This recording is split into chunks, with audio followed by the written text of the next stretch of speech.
Well, Texas and Oklahoma have officially asked for an invitation to the party. Welcome into Second Down right here on ESPN Radio. Christian Gilkel alongside Cam Ursery and Southern Brit. Glad y'all are hanging out with us on this Tuesday afternoon. Have a lot to dive into. The Braves split their doubleheader with the Mets yesterday. And then, as I mentioned, the big news of the day, Texas and Oklahoma officially send in a letter to the SEC asking for membership starting July 1st, 2025. Now, that's pretty significant for a number of reasons, and we'll dive into that here in a little bit. But guys, I wanted to jump into the future with y'all and just assume that this is going to happen. Okay. We're going to have Texas and Oklahoma inside the SEC. Now, for the people watching on the stream, I will bring up my big official little sound for the people at home. My big official legal pad. All right. So we are going to pretend that we are in charge of the SEC. We are Greg Sankey split into 3 different people. Wow. All right. And we just added Texas and Oklahoma to the SEC. Big news, big, pat ourselves on the back. We got 2 of the blue bloods in here. We're good to go. All right. But now all of a sudden we have 16 teams. Are we doing 2 8-team divisions and then determining our champion by whoever wins those divisions? Are we playing, therefore, 7 conference games with 2 crossovers? Or are we going to a pod system where we have 4 different 4-team pods where they would each play each other, and that would be 3 games, and they'd play 2 other teams from those pods? If we do the pods, are we calling it East, Central, West, and Westerner? Like, there's so many questions. Or are we just naming them Southern things like grits and fried chicken and collard greens, like the collard green division? And if it is the collard green division, who has to fight over that name? There's so many discussions that have to be had. The cornbread division. That's a good. I feel like cornbread division would have to be like kind of that central. For sure. Like, you're welcome. Include Mississippi in there and maybe Tennessee in the cornbread division. So there's a lot of questions that have to be answered here. But my first one would be, how are we splitting up these divisions? Because these are 2 quote unquote Western schools. And so we can't just add 2 teams to the SEC West. Yeah. That's not fair. So how are we splitting this up? My vote for the quad system, and then we can seed out the quads how we need to. Or do you guys feel like 2 8-team divisions is the way to go? Want to go first? You got it. I want to hear what you have to say. 18 division. 8-team division. Okay. The reason why is quads. Basically, you have probably Georgia, Florida, Alabama, and Auburn in just 1 quad. And I would hate that for one. And then this is the Georgia fan. Yeah, Greg Sankey, Cam Ursery coming through. Also, you want to see a little bit of balance, because if you do the 18 division, you still have to bring Bama and Auburn on over, and that's still, the East is still going to be very tough. But I think it'd be more balanced like that, because you're going to have somebody in that quad pod where they might go 0-3 in that quad, and they might be the 2nd or 3rd best team in the whole 16-team division. But since they're in the tough quad, it makes it harder for them to play. I just like the 18 division. I think that's going to happen. They should do that. I'm not a fan of the quad, and I'm a Georgia fan as well, so I have to speak. You're Greg Sankey. You're a third of Greg Sankey's psyche. All right, you have to put aside your Georgia fandom here, Cam, and look. The SEC is depending on us here. Southern, what do you think? As Greg Sankey, I would say I already made the blockbuster deal by adding these 2 teams to the SEC. So if I did the pod system, I feel like, yes, I would make more money. However, it would be less balanced across the SEC. So I'm going to have to go with the 2, kind of like a 2-league thing. I don't know if we're still going to call them the cornbreads. I think we should still. 8. Y'all are both going for the 8 and 8. Yes, but I'm just really determined on this cornbread name. So I'm just going to push that heavily. So here's where I would say the cons come in with the 8 and 8. So if you have who are the teams that are filling that out? Because you're saying you can't just add Texas and Oklahoma both to the West, right? Because that wouldn't even out. Auburn and Alabama. You would have to kick one over at least, and then add Texas and Oklahoma to the West. Oh, okay. You kick one from the West to the East. I'll do Auburn. Definitely. You're kicking Auburn? No, I do Auburn or Alabama, but one of those 2, Auburn or Alabama. maybe Alabama. So you have two contenders, quote unquote contenders in the West, two quote unquote contenders in the East, and they duke it out for that. So yeah, you're for that adding spot. We're adding 2 to the West, so you Okay. got to move 2 to the East. Yeah, So Auburn and Alabama. Auburn and Alabama. Yep, that's what I would do. Southern. I'm trying to think this Like through. geographically, it makes I sense. was about to say Competitive wise, I don't think it geographically. makes sense. Yeah, I'm thinking Geographically. You're gonna have Georgia, Florida, Auburn, and Alabama in the same division. in the pods too. You have to do that in pods. I was don't about to think say, you but would in the pods. pods, you'd I don't still know. have some difficult. I mean, you can't get away that this is the best conference there is. The Yeah. SEC has the best Well, I mean, team, so it's that's why I'm going to assuming be you're hard. adding those schools in Texas and Oklahoma. It's not going to make the schedule any easier. No, But the point I was trying to make is, so say you add Alabama and Auburn over to the East, you're going to lose some traditional rivalries, right? You're going to lose Alabama, LSU probably. Yeah. I mean, are we okay eating that? I think I'm okay eating that because you're going to see This Alabama, damn Georgia millennial every Greg year. Sankey's over here.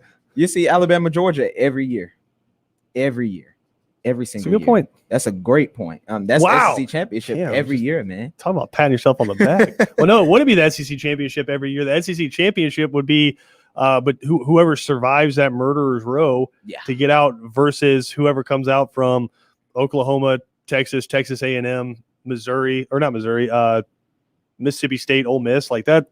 It's really the Big 12. That seems like you're stacking. Yeah, it seems like you're stacking everything in the East just because you want to do it geographically. Now, if you want to balance it out, you would probably have to balance it out, putting Auburn in the East, maybe Bama in the West to keep Georgia and Bama separate, because those are the two best teams still. Even if you add Oklahoma and Texas, and then you have to figure out a balance of, okay, do we want Texas in the East or Oklahoma in the East? Things like that. It will have to be a balance. But right now, if it started today, that's how I would balance it out. Auburn and Alabama, you go to the East, and I get Georgia, Alabama every year. We get the same rivalry, Auburn and Georgia, that we have every year, regardless of division. So that's what I would do. So then you're okay losing some of these big traditional crossovers. for sure. And I think that just like we were For talking about sure. yesterday, for sure. I'm just saying there's time for Jeez. change. We're changing At anyway. least like pretend like you care. But I want to know what's going to happen with this home and home matchup in 2023 and 2031 with Oklahoma and Georgia. Wow. What's going to happen? Because If anything, I have to imagine if Oklahoma joined the SEC, I have to imagine those schools would just dissolve that contract. I mean, and you'd go out and try to find a new. Here, can I put out my Greg Sankey weird quads idea? Of course. Because Let's do it. I like the quad pods, or do we just call it quads? Here's my thoughts. You keep it fairly regional, but you also have to balance out the power a little bit as well. But I think you have to keep the biggest rivalries together. And so my thought is 4-team quads. You play the 3 other teams in your quad every year, and then you play 2 other teams from each quad every year. Okay. So that's 9 conference games, right? Mhm. Same as y'all's, but you see a bigger turnover inside the schedule every year versus playing the same 7 teams every single year. And maybe like right now, seeing the other teams once a decade at home. I'm right? hearing you. All right. So, and I'm just going to put out how I have it laid out. In the East, or we can change the name if we want to, Georgia, Florida, Kentucky, South Carolina. You have 2 premier teams and 2 teams that, I mean, South Carolina in the not too distant past was going to the SEC championship. And Kentucky's been probably the 3rd best team in the East the past few years, right? So a fairly balanced, I think, quad. Next one over, we'll maybe call this one Cornbread. Cornbread. There we go. Bama, Auburn, Tennessee, Vanderbilt. Okay, because you keep them rivalries together. Tennessee and Bama for sure. Auburn and Bama. Okay, and you said Vanderbilt. Yeah, it would be Bama, Auburn, Tennessee, Vanderbilt. Vanderbilt has to go somewhere. Yeah, they have I want to go know what somewhere. Vandy's coach is thinking right now. Vanderbilt's coach was told Yeah. Clark Lee was told one thing. We're getting $40 million checks every year. Just don't embarrass us. Yeah. Upset somebody once every 3 years. We're good. We just want to come to Nashville. Beat Georgia once every 2 decades. We're good to go. Appreciate it, Clark. Good luck.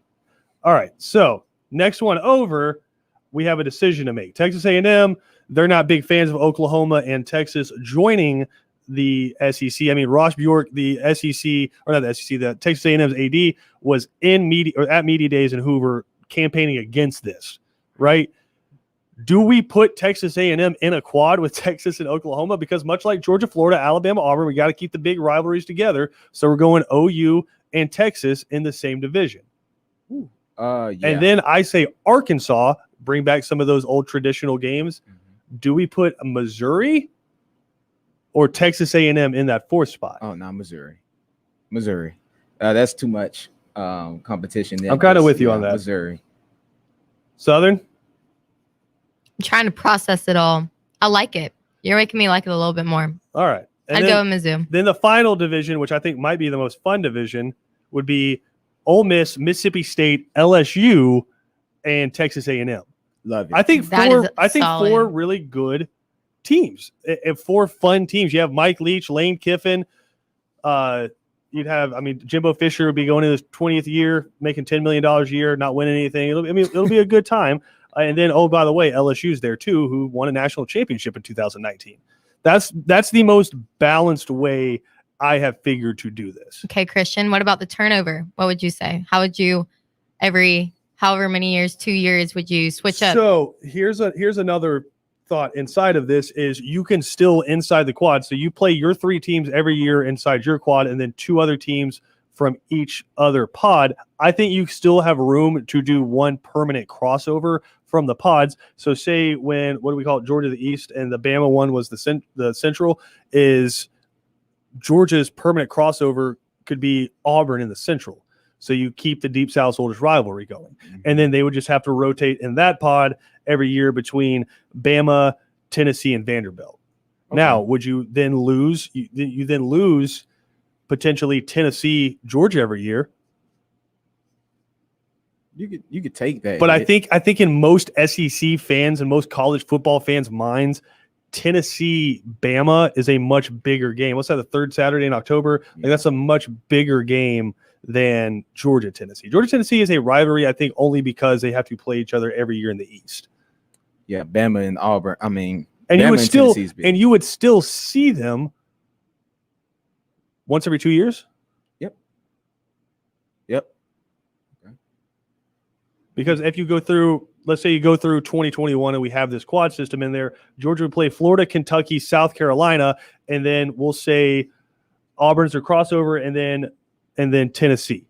And then the next year they would play the same thing, and then they get Bama. And then the year after that, same thing, and they get Vandy out of that division as well as Auburn, right? So, I mean, in 4 years, you're playing every team out of that quad. And then the other ones, you go 2 at a time. So Georgia could get Oklahoma, Arkansas, Mississippi, and LSU. And then the next time they get Texas and Mizzou, Mississippi State, A&M. So you're seeing every team in your conference once every couple years. And that also means you're seeing every team in your conference in your stadium once every 4 years. Whereas Texas A&M has been in the league since what, 2011? Is when it expanded. And last year was the first time Georgia met Texas A&M. Yeah, that's right.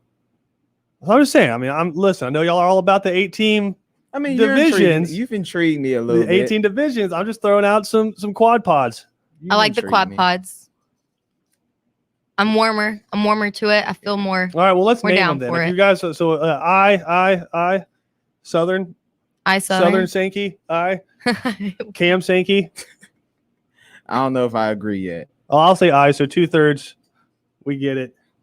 So now we're naming them. Are we gonna go just like geographically Eastern, Central, West, and Westerner, or? That would be the best. Or you go, South, I was thinking you could do, I mean, just Central. for the love of God, don't do what the Big Ten tried to do, or it was like leadership Oh no. and freedom. Honor. Yeah, like let's not do those. Maybe name them after the greatest player from those divisions, i.e., listen, I'm a Georgia fan, but you call the Eastern one either like you just have a fight between Herschel and Spurrier. That is going to cause Spurrier way division? too much. Or Herschel and Tebow. Love Tebow. Their PR, Love. Greg Sankey's PR person will not be happy. I can tell you that. If they're choosing between university MVPs, Hall of Famers. The Bo division, Bo Jackson division. Nah. You're I just don't like that talking- one. No, Nah. that ain't going to work. Just Southeast, Central. The Texas, West. the Vince Young division. Nah.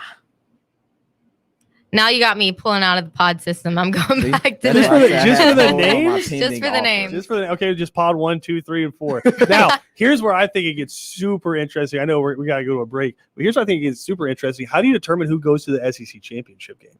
Oh, see? Do you do a Final Four? The winner of the pods playing a Final Four?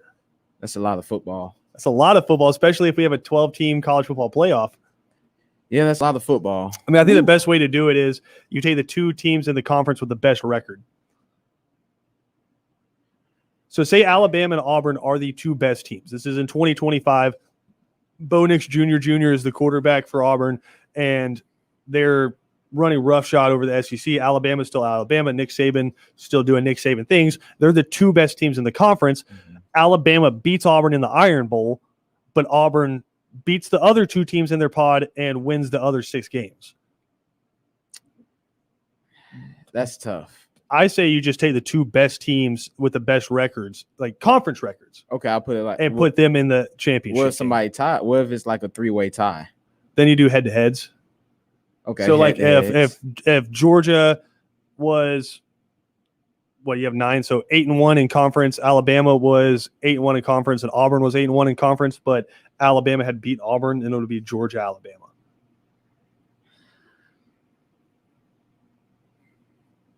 That's a tough one. This is what we're here. We are Greg Sankey Psyche. This is what we're here to do. That's a tough one. I'm gonna have to sit. Cam, and, these are all tough choices, man. I'm gonna have to We're talking about debate the on that future one. of college football. Yeah, I it's just wanna- weird. It's weird. It's come a long way, but it's definitely weird. 16 teams. Yeah, it's weird. I want to know what's going to happen with the college football playoffs. I mean, how are we going to? Well, How I are we think gonna- I think we can only take them at their word, and all the indications we've had so far are it's going to be a 12-team playoff, and with 6 guaranteed spots for conference champions. It's gonna be. So what that filled would with mean is if the Big 12 say dissolves, then you would have the 4 Power 4 conference champions. So say Alabama, Clemson, Ohio State, and Oregon would fill up 4 spots, and then you'd have 2 more spots for G5 conference champions, and then 6 spots left open for highest ranked. I just know with the SEC being so stacked, like what if Oh, we got you're gonna get 4 teams? to 5 SEC teams every year, especially with Texas and Oklahoma being at it, because Oklahoma gets in every year regardless. So I mean, if Oklahoma has 2 losses, they're gonna get a 9, 10, or 11 seed. But maybe that changes now that they're about to go up against some of these Yeah. pod I systems think if that you're anything- creating. I think if anything, their chance of getting in is more guaranteed now. It might be a 3-loss team in the playoffs. We could possibly see that. I mean, yeah, Oh, for I can sure. see that theoretically. Mhm. Yeah. I That's mean, crazy. I think that'd be pushing the boundary. You're definitely going to see 2 loss teams. I think 3 might be pushing the boundary. We went way over. We need to take a quick break here. We could just sit here and, I guess, just pontificate about the future of college football for hours upon end. But we got to take a quick break. We'll come back. We'll talk more college football next, right here on Second Down.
Second Down on ESPN Radio is presented to you by the Uniform Source. I guess one fun thing to consider when we're talking about the quad pods here, eventually you're going to run into a year where your two teams, like one team's going to be at SEC Media Days, like real upset because say it's from the Mississippi State, LSU, A&M, Ole Miss division. Somebody's going to run into like a Georgia, Florida, Bama, Auburn, Texas, Oklahoma schedule one year, and that'll be their 6 of the 2 from the 3 different pod schedule, and they're going to be real upset at SEC Media Days.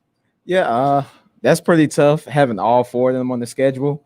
But that's a part of being the SEC. If you can't handle that, then you might have to leave. I mean, Sam Pittman was the one at Media Days this year saying, hey, we're the defending toughest schedule in the country, champions, and looks like we're going to go for a three-peat. He said, looking at his schedule the year after. But, I mean, yeah, he's got Georgia and Alabama on his schedule this year to go along with LSU, Ole Miss. Oh, by the way, Texas is coming. And you know my favorite part about Arkansas' schedule, which who thought we were going to be talking about Arkansas' schedule today on the show? Arkansas plays Texas and Texas A&M in a 3-week frame. Do you know who the team that's wedged between playing Texas at home and playing Texas A&M in their first SEC game of the year this year is? Who? Right there, wedged between. What did it play? Spoiler. Georgia Southern heading up to Arkansas to take on the Hogs. And again, you're sandwiched between a huge rivalry where everyone's getting ready. I mean, he's telling great stories about Arkansas and Texas rivalries in the past. They're going up. They're hosting Texas. And then coming off of that, you're looking ahead towards your first SEC game against Texas A&M, who a lot of people are picking as an upset favorite to win the SEC West. Wedged in there is just this little school Upset from alert. Statesboro, Georgia, that runs a weird offense. And Upset Georgia alert. Southern. That gets me excited. And it's Georgia Southern, they've done this in the past where they've gone to an SEC school and taken them down. So that I think that's something when you look at the schedule to watch out for. I'm really excited about that. And if you go back and read Sam Pittman, I love Sam Pittman. You go back and read his full transcripts from SEC Media Days. He mentioned a lot of teams on his schedule. Not one mention of the Eagles. Yeah, I mean, that's definitely So upset alert. if you're a Georgia Southern fan, you can make one trip this year, and you could probably get tickets pretty cheap if I had to imagine, because of how many people are going to buy tickets to that Texas game. You could probably get some good seats. If you're a Georgia Southern fan, you're making one trip this year, go support your team at Arkansas, because there's a distinct chance you can have that same feeling that the fans had back in 2013 down in the Swamp. Yeah, it's a distinct chance, but I hope it happens because I'm rooting for Georgia Southern. But that's a big game ahead of them. You got Texas A&M. They could look ahead, or they could be drained from the week before. That's what I'm saying. Emotionally drained and looking ahead. Come on. Yeah, it's a chance. Josh Bertuccini, our friend from ESPN up in Arkansas, came on the show and said, they're good for an FCS school. Oh, wow. They're not even an FCS. No, sir. They are FBS, Josh. They play in bowl games. They've won some bowl games. Been in the Sun Belt for a while now. So, I mean, the disrespect is there. I think the overlooking is going to be there as well for Georgia Southern. So that's got me a little excited there. Quickly here, Southern. I know we've been watching the Olympics a lot in the main part of the office there. Badminton was on earlier. Archery was on earlier. You love the weird sports. I do. What have you been watching today? Well, today I've been keeping up with the whole Simone Biles. gymnastics Yeah. Simone Biles deal. It's really fascinating to me that Simone Biles decided to pull herself out of her vault event. So you were talking to me about this, and she has come out and said she took herself out for mental health concerns, and we don't want to kind of guess as to what went into that, but you were looking at the fact that she's getting points deducted from her for being so much better than everybody else. Right. And I wouldn't necessarily say deducted, because it's not like she didn't do anything that deserves a deduction. She's getting scored incorrectly. It's like her score is off the grid. She's so good. No one else can do the tricks that she can do, that Simone Biles is just flexing on everybody and they're punishing her for it. So I don't know what's all going into it, but I can imagine that her mindset in the Olympics. She's doing routines, and I don't want to call them stunts, but are they tumbling, flips, moves? moves. Yeah, she's doing moves that literally no one else can do, and I'm assuming she's doing them correctly, but because no one else can do them, she's losing points. She's not being scored properly. Correct. So do you think that might have something to do with her saying, like, I'm the most elite athlete at my sport and you're not scoring me correctly at for the sure. most important time in my life? Oh, for sure. And I mean, there's the pressure of everyone's expecting Simone Biles to earn the U.S. the gold, but because of Obviously whatever is going correct on. expectations, because when she stepped out, you get silver. Exactly. So I don't know, but I can only imagine how much is going on in her head right that's now. Fascinating. I mean, you're so much better at your sport that the judges don't even know how to score you at the pinnacle of your sport. Now has 5 elite skills that are named after her. 4 or 5, I believe 5. Oh, I'd lose my mind. And no one else can perform them, not even safely. Yeah. They can't even touch what she's doing. So it's like pretty remarkable. It's like the move they do in Blades of Glory. It's like the forbidden move. And The forbidden moves. Yeah, they actually pull it off at the end. Okay, so Simone Biles can do that. Yeah, I mean, best gymnast ever.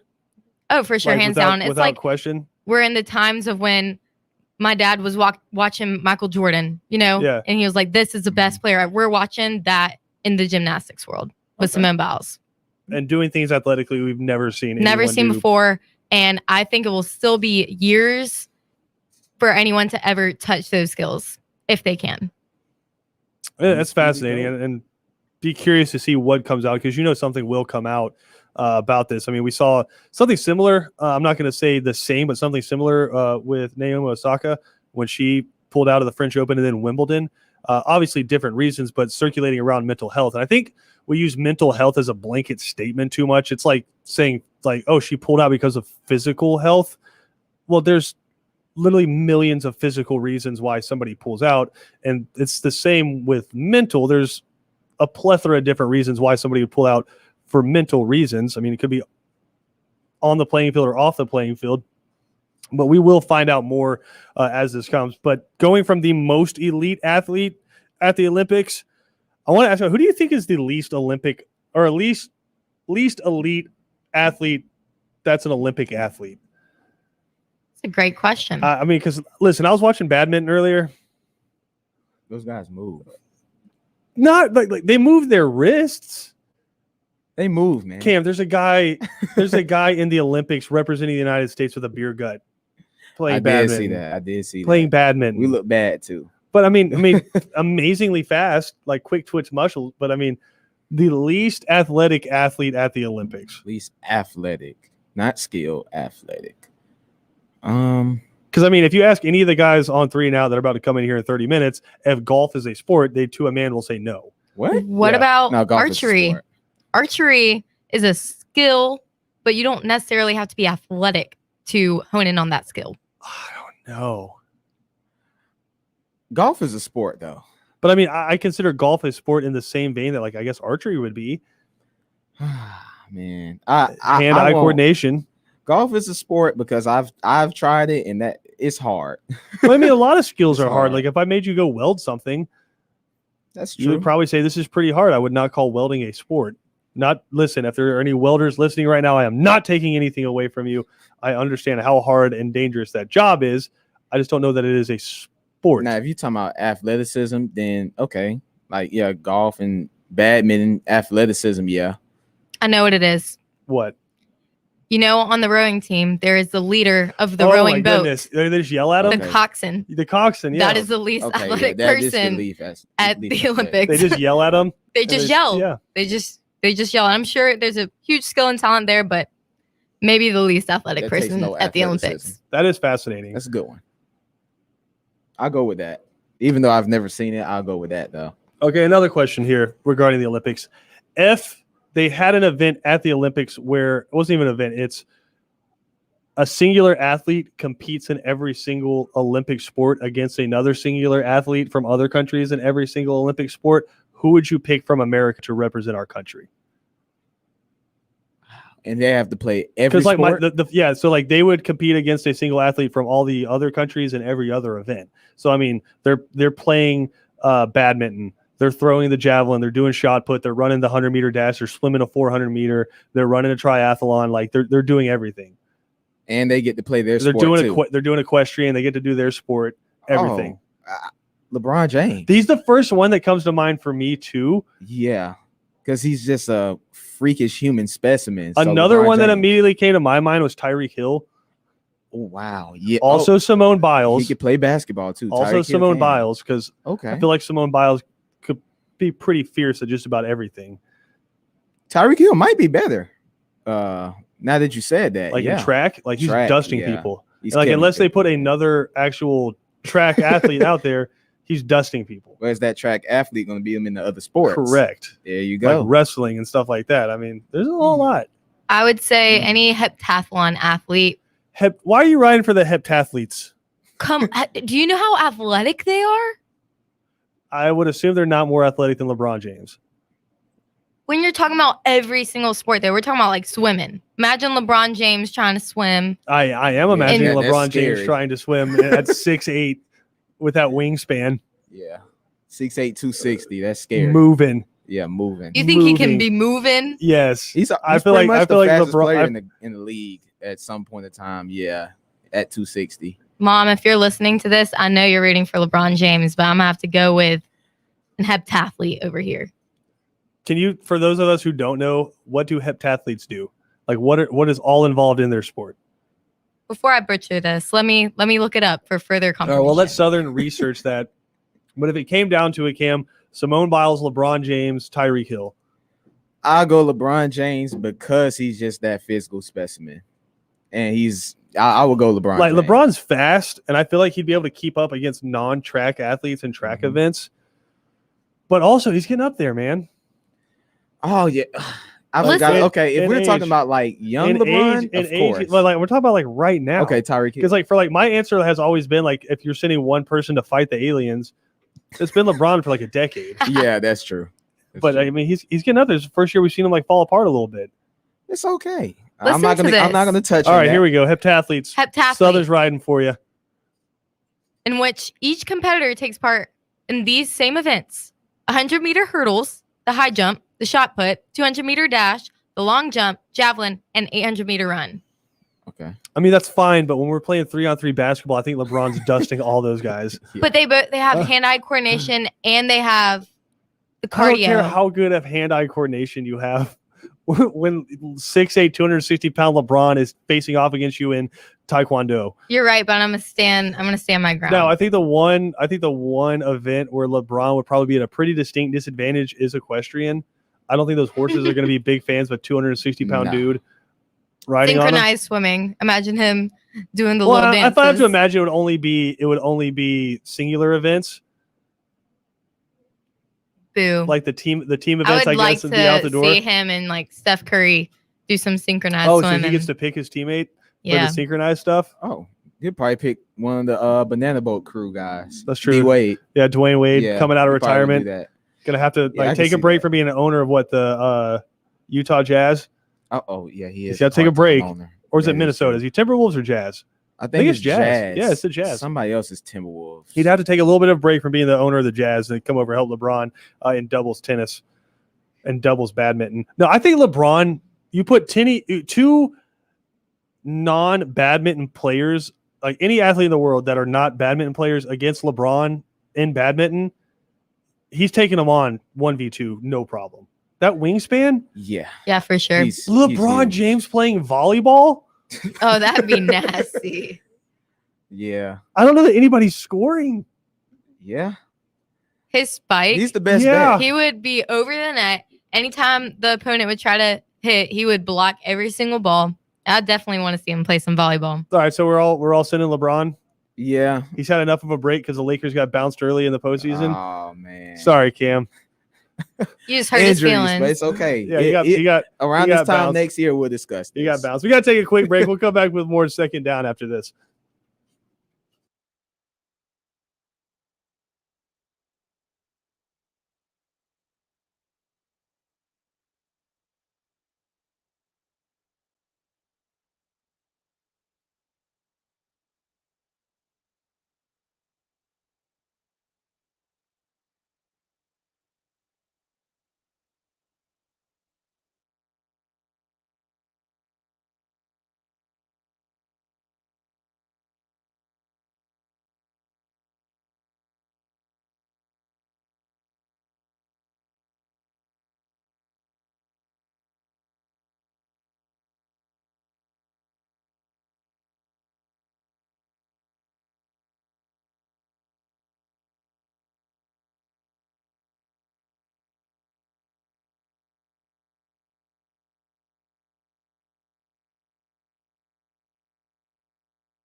Second Down on ESPN Radio is presented to you by the Uniform Source. We are just around the corner.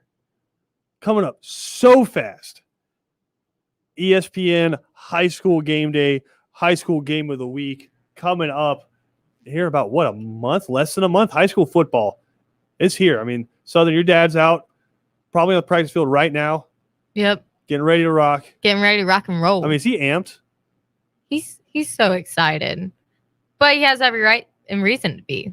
I mean, those cadets, they're looking pretty strong this year. You got old Holden Garner committed to Auburn. I think as we broadcast in Savannah, Brunswick, and Waycross, I think, honestly, one of the biggest games in the state of Georgia is on Benedictine's schedule when Ware County comes up to Savannah, because you have Thomas Castellanos, quarterback I know a lot of BC fans are very familiar with out there at Ware County after what he did last year.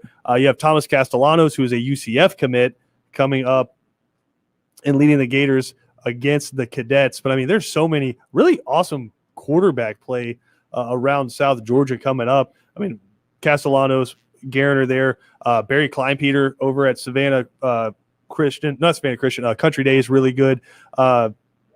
Jake Merklinger at Calvary Day is going to be a really good quarterback. Paul Seeley stepped in due to some injuries last year and played really well over at New Hampstead. So you have a ton of great quarterback play coming back in the city of Savannah. Really good defensive play as well. Troy Ford, I know the big-time linebacker, defensive end, tight end for Calvary Day over there, just picked up an offer from Auburn. Oh, and by the way,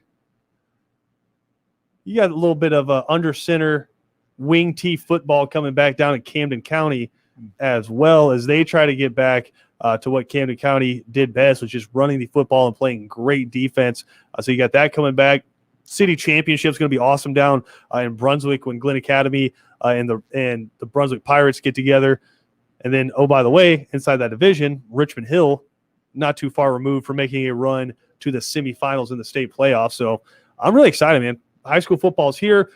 Coming up this fall on Friday nights on the radio. You'll be able to hear every Benedictine Cadets game on ESPN Radio Savannah, but on ESPN Savannah's Facebook page, espncoastal.com, and on our YouTube, we'll have a game of the week every week, and it's going to be biggest games coming out in and around the Savannah area. So listen, you got a game you think is big, tweet us on Twitter at ESPN Coastal. We'll put some polls up, get some voting going on, but we're just around the corner from that coming up. We'll have 2 high school football presentations for you every Friday night. Really amped up and excited for that. Really big thank you to our sponsor, InMarket, for that. I mean, since we started doing high school football in this area, InMarket has been the one leading the charge with us. So a huge thank you to InMarket, but really excited. High school football just around the corner. I know those guys are getting after. You know what the worst week for any high school footballer is? Acclimation week. Do you guys know what acclimation week is? Cam, did you play football in high school? Basketball. You guys didn't have acclimation week. Acclimation week is when they force you, and you have to, due to GHSA, you have to be out there during these set dates. You have to go out for a few hours a day during the hottest time. Go ahead and get used to that heat. Worst week for any high school football player out there, because it's just during the middle of training camp. There ain't a game at the end of the week. It's just you're going to be out here because it's hot and miserable. It's the wet bulb. It's all of that. It's high school football, baby. It's right around the corner. So all that coming up on ESPN Coastal and ESPNCoastal.com. We'll take a quick break here. We'll come back. Final segment of Second Down next.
Second Down on ESPN Radio is presented to you by The Uniform Source. If you miss any portion of the show, check it out on Spotify, Apple Podcasts, also on SoundCloud or ESPNCoastal.com.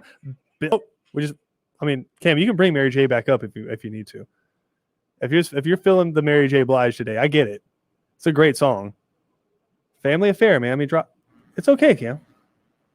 You just wanted to bump it back up. You're feeling it. Yeah, I was feeling I it. feel that. That's cool. That's it. cool. Big show coming up on 3 and Out today. We'll catch up with Jake Crane from the J-Boy Show. He has an interesting take on what could happen with the Big 12 and potentially another conference going forward. So we'll catch up with him at 3:35. Talking about high school football, the man himself, John Nelson, GPB Sports, he will hop on the show at 4:20. Get your first look at what South Georgia high school football is going to look like here in 2021. Who are some of his favorites to head to the playoffs from our coverage area? And at 4:35, every Tuesday we talk to him. We missed him last Tuesday due to SEC Media Days, but Rich Styles from Back Nine Boys talked to him about golf in the Olympics, back for just the second time after a 112-year absence from the Olympics. So we'll catch up with him. Fun fact about that, none of the podium finalists from last year, gold, silver, or last Olympics, gold, silver, or bronze, are back in the Olympics. So you will have 3 new medalists in golf in the Olympics. So that really exciting stuff to talk to Rich Styles about there. But it's our last day with One Southern Brit. Thank you so much for having You me. say you're sad, but I know you just have to be amped up to be back headed to Athens. Hey, Finally, this means it's almost football season. I was about to say, we're about a month out. Final year of cheerleading coming up for you, Southern. It's got to be exciting. I'm so excited, but I'm so grateful for my time here.